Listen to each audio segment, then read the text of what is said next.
Welcome to the Wickedly Smart Women podcast, featuring stellar conversations with emerging and established wickedly smart women.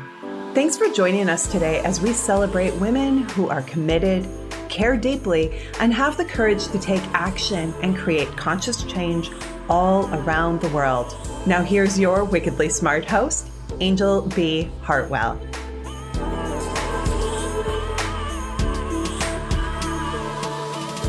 Welcome to another episode of the Wickedly Smart Women podcast, where we celebrate wickedly smart women and provide them with a wealth of wisdom along with immediately actionable steps to be smarter, spunkier, and more successful in their impact and their leadership. This is your host, Anjel B. Hartwell, and today we welcome our special guest, Claudia Muehlenweg, founder and CEO of Holistic Vision. She always hated her glasses and has made it her mission to help others see clearly, naturally, just like she has done. Through 5-day challenges, online programs, a membership, and private mentoring, she helps her clients see better no matter what vision challenge they struggle with. Claudia focuses on finding the root cause of her clients' blurry vision instead of using symptomatic treatments like glasses, contacts, or surgery that can actually make their eyesight worse in the long term. And I have had the pleasure of actually meeting Claudia more than once in person, and I really appreciate how much passion and excitement and clarity of purpose that she carries about her. And not just that, but the level of her expertise and her commitment to her particular act of service that she is here to deliver into the world. And so I'm just so grateful to have her here. Welcome to the show, Claudia. Thank you so much for having me. I've been meaning to be on your podcast for so long, and I'm happy to finally be here. Yeah, well, you must have been focusing your intention really, really clearly. So I love this topic. I started wearing glasses myself when I was probably 8 or 9 years old, and I've done a lot of my own work on my vision, my personal vision. And so when I met you in person and found out that this is the work that you do, I was really excited to actually have you on the show. And so what I'd love to have you start with, Claudia, is just give us a little bit of a background, besides hating your glasses, which I also hated my glasses, like what exactly was kind of the arc of the storyline here for you? Did you have glasses when you were little? Did you have to have them when you were older? What inspired you to say, I'm not buying into the rest of the world and just putting glasses on? Give us a little bit of your story. Yeah, so I got glasses at age 3, actually, and I was farsighted and I had what's called a squint. So my right eye was turning in, and I hated them because I got bullied, I got teased, I got made fun of. Like there was one other kid in my class, and I was born in the early 60s, that was the smart kid, right? The professor, and I wasn't the smart kid. And so I really suffered. And they were just a handicap. I hated wearing them. And I remember I started playing handball in my early teenage years, and I couldn't wear the glasses, which was such a relief because as a farsighted person, seeing the ball from the distance wasn't a problem, right? It was more the reading and all that stuff. And so I wore them less and less and less. And then I found out, like I was about 16 or so, the doctor said, oh, your eyes are normal. And a boy told me I have beautiful eyes. I was like, oh my God, this is just like, I can't believe it. And then during my high school exams, I noticed through the stress, tremendous stress, I really had to study. My vision got worse. And I was so paranoid of needing glasses again that I dug around in all the bookstores back then. There was no internet. And I found one book on vision improvement. And that got me started on like realizing how our vision is really based on relaxation, and that stress and a lot of other things make it worse. And then I found myself back in glasses in my 30s during my really difficult marriage, to put it lightly. And I had already separated from my husband. I don't want to talk too long about it, but basically I realized at some point in my early 40s, like I've done this before. Like I know I can improve my vision. I can get rid of my glasses that I was wearing again. And that's when I really dove deeper and eventually did a teacher training after taking private lessons. And yeah, ever since then, I haven't worn my glasses. I don't need glasses. I have perfect vision now. Oh my God, that's beautiful. So my own vision issue is nearsightedness and I think astigmatism. So I actually did a little experiment with a book that I found about 10 or 15 years ago before the internet got pretty big. And I actually was able to do on my own about cutting my prescription about in half. So I want to ask you, Claudia, like who are the people that you normally help when you are working with them on their vision? Obviously, it's people who've been either prescribed glasses or told that they have vision issues, but do you have a more specific subset of people that you help to improve their vision? And what are the other kind of corollary results that happen after they've done work with you? So that's a great question. I would say the majority I have never done the actual statistics, but I would say about 90 to 95% of my students are women, and most of them are over 40. I do also, in my private practice, I work with children and I work with pretty much everybody at any age, but the majority of the women that I help are over 40, in fact, over 50 or even 60. And it's a pretty even split, like just between you and I, between the women that have had glasses for nearsightedness since often childhood and what's called the presbyopia, the old age sight. So women that got their glasses, maybe early 40s or maybe 50s. And it's a different mindset because they have had great vision for their whole life. And now they're realizing, starting with readers, and before you know it, they're in progressives and it goes downhill really fast.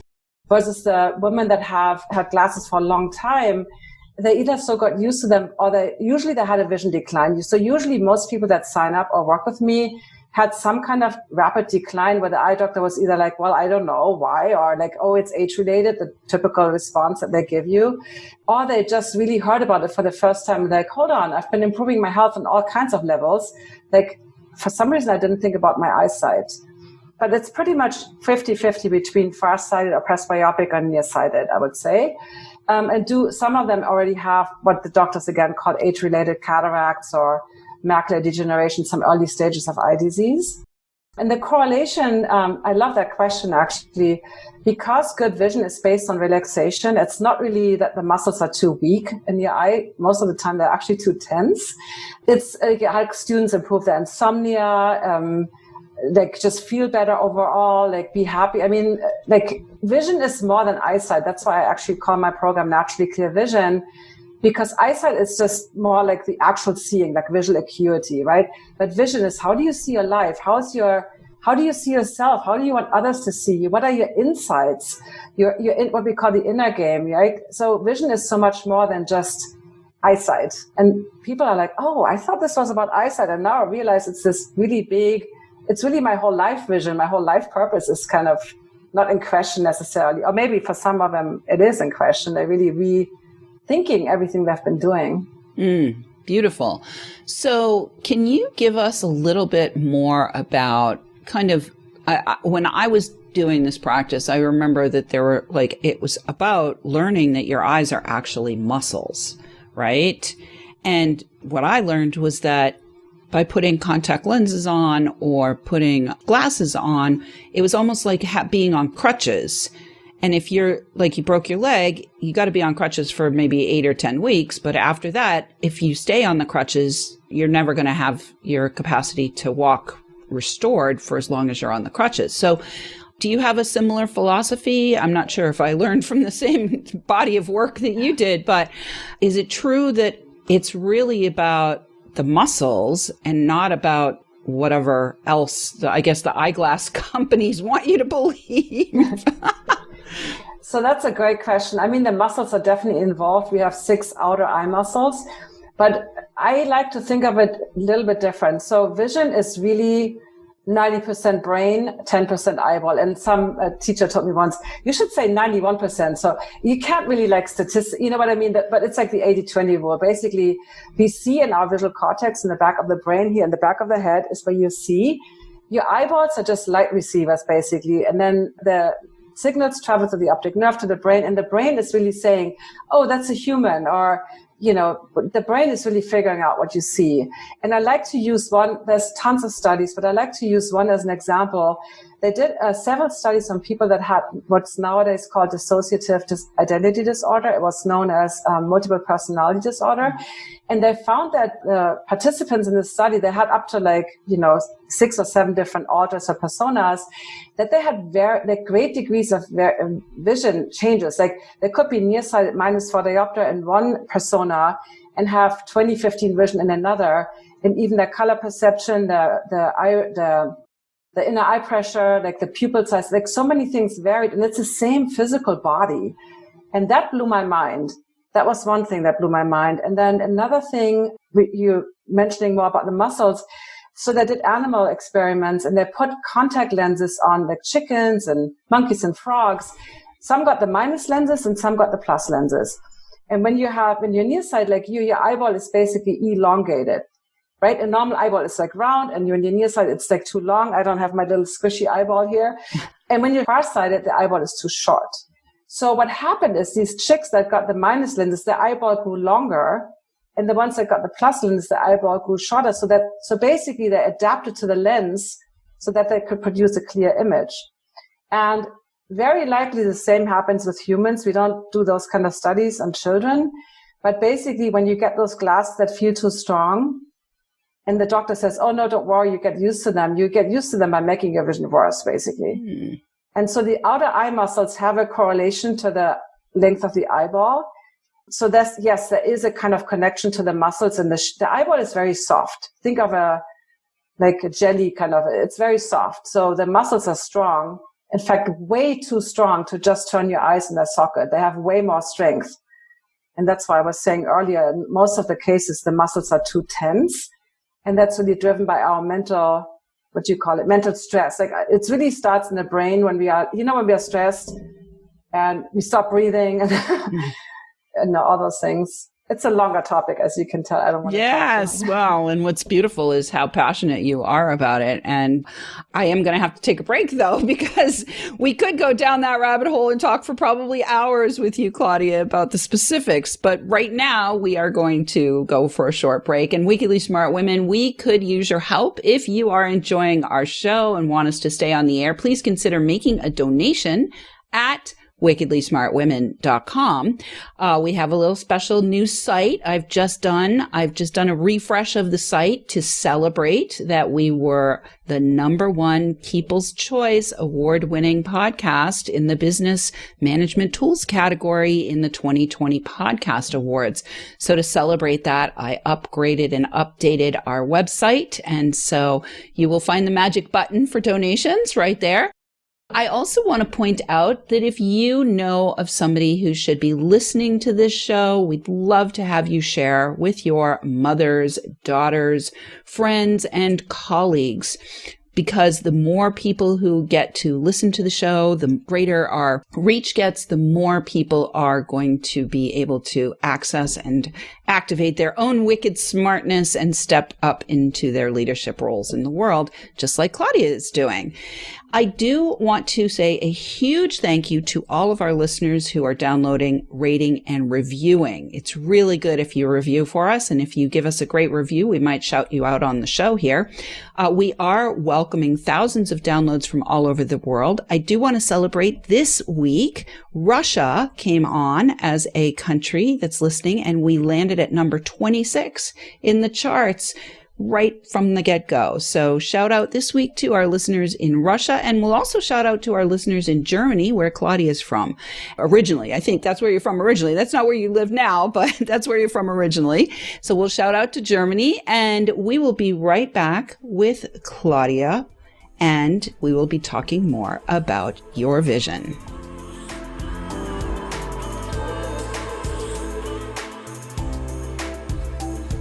The Wickedly Smart Women podcast is brought to you by the Wealthy Life Mentor.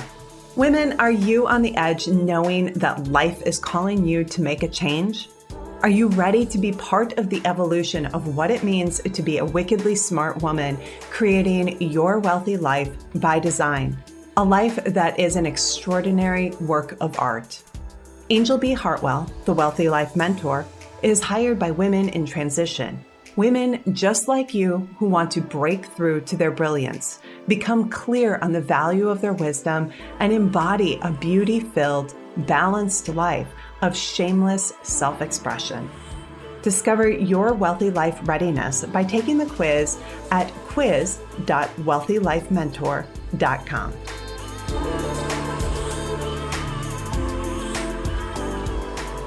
And we are back. To find out more about Claudia and her gifts and her offers, please go to www.naturallyclearvision.com/10, and that's the digits, number 1 and the number 0, habits. And we will have that in the show notes for you. That's www.naturallyclearvision.com/10 habits.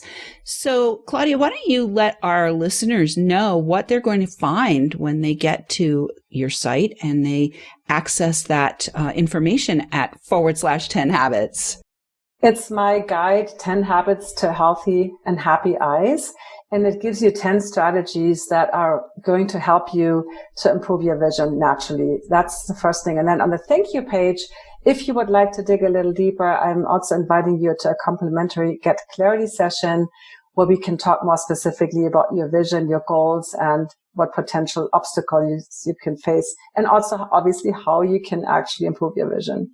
Nice. Beautiful. Well, we strongly recommend that you access that information if this is one of your issues, ladies. And it sounds to me also, Claudia, like one of the things that can happen for your clients is, as you mentioned before we went on the break, is a greater understanding of their actual life vision. So I do want to talk a little bit because a lot of our listeners are entrepreneurial or they're businesswomen or they're aspiring to be entrepreneurial or businesswomen. And one of the things that I know for myself, as well as for all of the businesswomen and all of my guests who have been on the show, is that there is a point where you have a vision, to create something, whether it's a vision business or whether it's a consulting business or whether it's a podcast or whatever it is that you have a vision and you're suddenly kind of struck by this desire to step into a new role in your life, to step into creating your own reality through entrepreneurship. And it requires that you actually value your vision. So I'd love to have you talk more specifically about your own entrepreneurial journey and when you got the vision to become an entrepreneur and what you've done to value your vision and invest in yourself and, build and grow your business. I love that question too. You're asking great questions. So I always thought of myself as an introvert because I was so shy. I was so bullied. I didn't have friends. And just speaking on a stage was like my absolute worst nightmare. And I realized in order to share this mission with the world, I do have to kind of grow out of my shell and just do those things that I'm scared of. And that really, I learned so much about leadership that if you don't feel challenged, you're not playing a big enough of a game. And I think my work was pretty much probably 70% in that game versus the business strategies. But I joined a masterminds. I really invested in myself in order to deliver a great product. So I'm not just basing on what I already know, what I can do. And that was part of my life vision. I never had a life vision. In fact, I never made real goals. I was always like kind of living day to day and, just kind of dealing with the daily minutia and raising my 2 daughters. And then when I suddenly started thinking about my future and making concrete plans versus just letting it happen, I saw such a shift in myself and my confidence. And I'm still nervous when I go on a stage. I haven't been on stage as much, maybe 5 or 6 times, or maybe a little bit more now. But when I won at an event, I think that's the first event we actually met in person. There was a speaker contest and I won that contest. I was like, oh my God, I can't believe it. Cause there was professional speakers up on the stage too. And I was like, I don't know. I don't know. Now I forgot your question, but basically I realized that I have to step out of that bubble of safety to play a bigger game and share this message.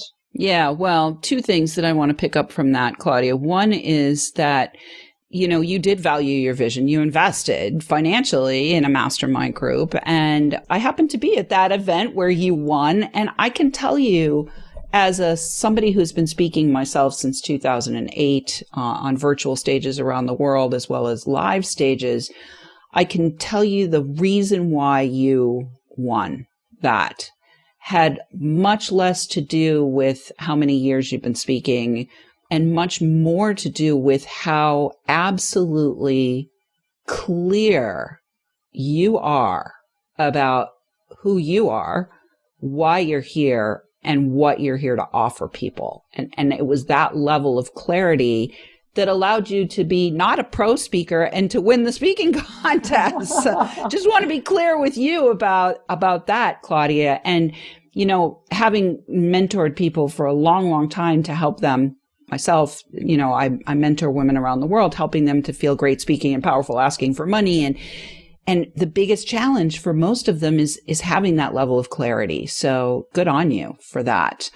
So we have a few more minutes left. I do want to talk about, because, you know, you definitely talk the walk and walk the talk. Are there things that you do on an ongoing basis to contain the vision that you have created for yourself, to maintain the vision that you've created for yourself, the clear physical vision that you've created for yourself, as well as to maintain the vision of your service in the world? Are there some things that you do on a regular basis that you could share with our listeners and might give them some tips? Yeah.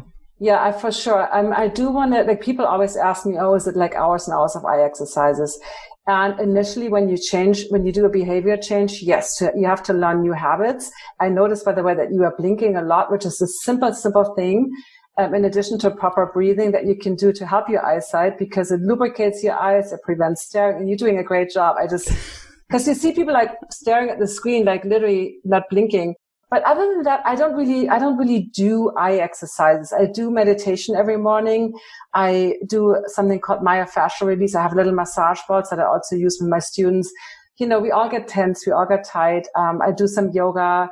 I do some breathing practices, but yeah, and some journaling. So I kind of write down gratitudes and I do some journaling and I do some reflection, but I don't do eye exercises, because once you realize how good naturally clear vision works, you just do it automatically. Like, one of my closest friends, he passed away this year. He was 101. He didn't die of COVID. When I asked him, he never wore glasses. He had perfect vision up to his death. Like, you couldn't ask him what he was doing. He was just doing it. Like, he blinked every second, for instance. But he wasn't like doing any specific, he just had naturally good habits, right? And so that's kind of what it's undoing the bad habits. It's also looking into emotional root causes, especially when you're nearsighted. So yeah, but I don't have I just have a self-care routine, but not like a vision, eye exercises kind of routine, if that makes sense. Yeah, beautiful. And I'm really glad that you brought up the emotional piece, because one of the things that came through for me as I've kind of danced back and forth with playing with improving my own vision. A few years ago, I had a flashback to when I was about 8 or 9 years old, and we were at the pond, and my mother and my father's ex-wife were both there, and they got into this huge screaming fist fight craziness. And I put myself underwater. Like, I was down in the water. I literally put myself underwater, and I got clear that incident, in that moment, there was a part of me that decided I did not want to see. I don't want to see this. Like, I really don't want to see this. So can you talk in the last couple of minutes that we have here about the emotional things that could cause people to have vision issues? This, what you mentioned, is a perfect example. And it's literally coming down to not wanting to see something. A student just on a call this morning mentioned, her mother always told her when she was a little kid, oh, don't look there. You don't want to see that. And, she didn't go into details. It doesn't really matter. But she was kind of instructed that looking there is dangerous, or seeing that it's not safe or it's not proper, whatever. So there's usually something like that parents, like, where we literally don't feel safe. Basically, it comes down to, just really quickly, so the sympathetic nervous, the nervous system, has the two states. We've all heard that: the sympathetic, the fight or flight, and the relaxation state, the parasympathetic state. And when you don't feel safe for whatever reason, it could be that your parents are fighting, that you get bullied at school, that you are alone, or whatever it is, you will be put in fight or flight mode, and your vision will get worse. Your pupils dilate, your heart rate goes up, all the things that happen when we're ready to fight something. And when you stay in that stress mode, especially as a little child, it doesn't have to be the big trauma, what we would call trauma. children are resilient on one hand, but they're also very sensitive. So if the teacher always tells you, you're not smart enough, or, I know whatever they tell you as a kid, you internalize that. And then you literally don't want to see that because you want to stay in your safe little bubble. That world out there is scary and dangerous. And then you actually have what's called pseudomyopia. You're not actually nearsighted, but then the teacher's like, hey, parents of Susie, your daughter cannot see the blackboard, take them to the doctor. And they don't look at emotional root causes. They check you on the eye chart. And one thing I want to say from a doctor who did a residency at a pediatric ophthalmologist, he said, the little kids that are like the bad kids that are wiggling around, they don't put their chin in that little headrest. They leave without glasses because natural vision is about movement too, and the good kids that put their head and that stare at the screen, that don't blink, they leave with glasses.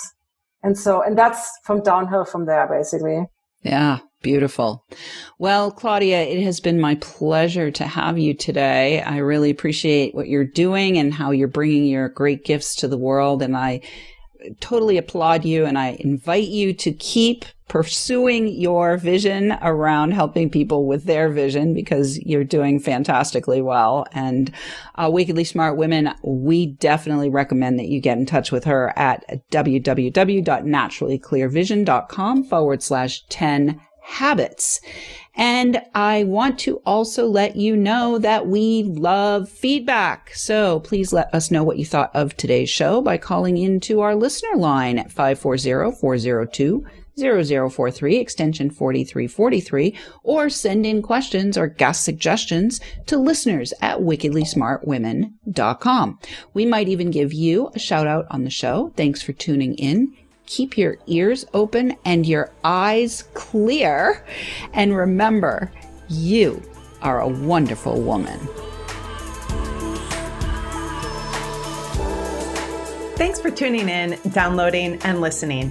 Be sure to rate and review Wickedly Smart Women on Apple Podcasts and share with other women who can benefit from today's episode. Wickedly Smart Women is the premier podcast series for informing, activating, and inspiring the leader who carries profound wisdom and knows that now is the time to welcome wealth. We welcome your feedback and guest suggestions and invite you to subscribe to our mailing list to be notified of each new episode at wickedlysmartwomen.com.